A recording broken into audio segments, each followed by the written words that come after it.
ഒരിക്കൽ കൂടി ദിലീപ് കുമാറിലേക്ക് പോകുന്നു. ദിലീപ് കുമാർ, ഇപ്പോൾ ശ്രീനാഥും ഒപ്പം വിനീതിയും സൂചിപ്പിച്ചതുപോലെ തന്നെ ഇന്ന് ഒരുപാട് യോഗങ്ങൾ നടക്കുന്നു. അങ്ങനെ ചില നിർണായകമായ നീക്കങ്ങൾ നടക്കാൻ പോകുന്നു എന്നൊരു പ്രതീതി കൂടി വരുന്നുണ്ട്. ഇതിപ്പോൾ നോക്കുക, ഈ ആക്രമണം നടന്ന് ഒരാഴ്ച പിന്നിടുകയാണ്. ആദ്യ ദിവസങ്ങളിൽ തന്നെ ഒരു തിരിച്ചടി ഉണ്ടാകുമെന്ന് പറഞ്ഞ ആ സ്ഥലത്ത് നിന്നും ഇപ്പോൾ ഒന്നുകൂടി കരുതലോടെ മാത്രമാണ് ഇന്ത്യയുടെ നീക്കമെന്ന് കാണാം. മറുഭാഗത്ത് പാകിസ്ഥാനെ പിന്തുണ പ്രഖ്യാപിച്ച് ചൈന രംഗത്ത് വന്ന സാഹചര്യമുണ്ട്.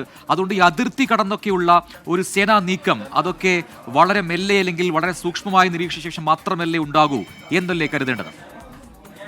പ്രജിൻ, സൈനിക നീക്കം വളരെ ശ്രദ്ധിച്ച് മാത്രമേ, കരുതലോട് മാത്രമേ ഉണ്ടാവുകയുള്ളൂ. പക്ഷേ ചോര ചിന്താതെ തന്നെ ഇന്ത്യ അതിർത്തിക്ക് അപ്പുറത്തേക്ക് കടന്ന് പാകിസ്ഥാനെതിരായിട്ടുള്ള ആക്രമണങ്ങൾ, അത് സിന്ധു നദീതട കരാർ റദ്ദാക്കുന്നതുമായി ബന്ധപ്പെട്ട് പാകിസ്ഥാനിലെ ഏറ്റവും പ്രധാനപ്പെട്ട പ്രവിശ്യകളായ പഞ്ചാബ്, സിന്ധു മേഖലകളിൽ വലിയ തോതിൽ വരൾച്ചയ്ക്ക് വഴിയൊരുക്കുന്ന, കർഷകരെ വലിയ പ്രതിസന്ധിയിലാക്കുന്ന തീരുമാനമാണ്, പാകിസ്ഥാൻ്റെ സമ്പദ്ഘടനയുടെ നട്ടലൊടിക്കുന്ന തീരുമാനമാണ് ഇന്ത്യയുടെ ഭാഗത്തു നിന്നുണ്ടായത്. സിന്ധു നദീതട കരാർ റദ്ദാക്കിയ ആ സുപ്രധാനമായ തീരുമാനം, കൂടാതെ നയതന്ത്ര ബന്ധം വിച്ഛേദിക്കാനെടുത്ത തീരുമാനം, വ്യാപാര ബന്ധം അവസാനിപ്പിക്കാനെടുത്ത തീരുമാനം. പാകിസ്ഥാനെ സംബന്ധിച്ച് ഈ വ്യാപാര ബന്ധം അവസാനിപ്പിക്കുന്നതിലൂടെ ഫാർമ മേഖലയിലടക്കം, അതായത് വലിയ അവശ്യ മരുന്നുകൾക്കടക്കം വലിയ ക്ഷാമം നേരിടും എന്ന കാര്യത്തിലും തർക്കമില്ല. അങ്ങനെ അത്തരം തീരുമാനങ്ങൾ നേരത്തെ തന്നെ കേന്ദ്ര സർക്കാരിൻ്റെ ഭാഗത്ത് നിന്ന് എടുത്തിട്ടുള്ളതാണ്.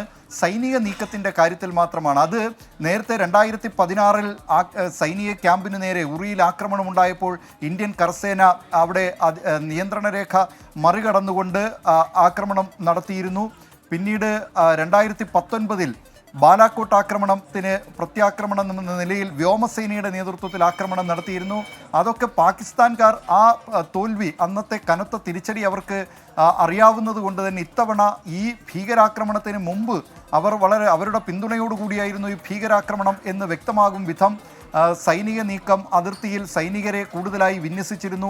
വ്യോമസേനയുടെ ഏതെങ്കിലും ആക്രമണം ഉണ്ടാവുകയാണെങ്കിൽ അതിന് തടയിടുന്നതിന് വേണ്ടി റഡാറുകൾ സ്ഥാപിച്ച് എയർ ട്രാഫിക് സംവിധാനങ്ങൾ നിരീക്ഷിച്ചു വരികയാണ്.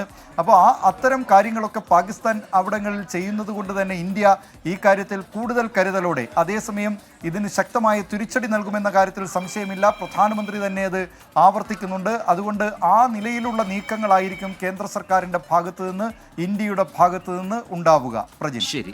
ദിലീപ് കുമാറാണ് ന്യൂസ് ഡെസ്കിൽ വിശദാംശങ്ങൾ നൽകിയത്.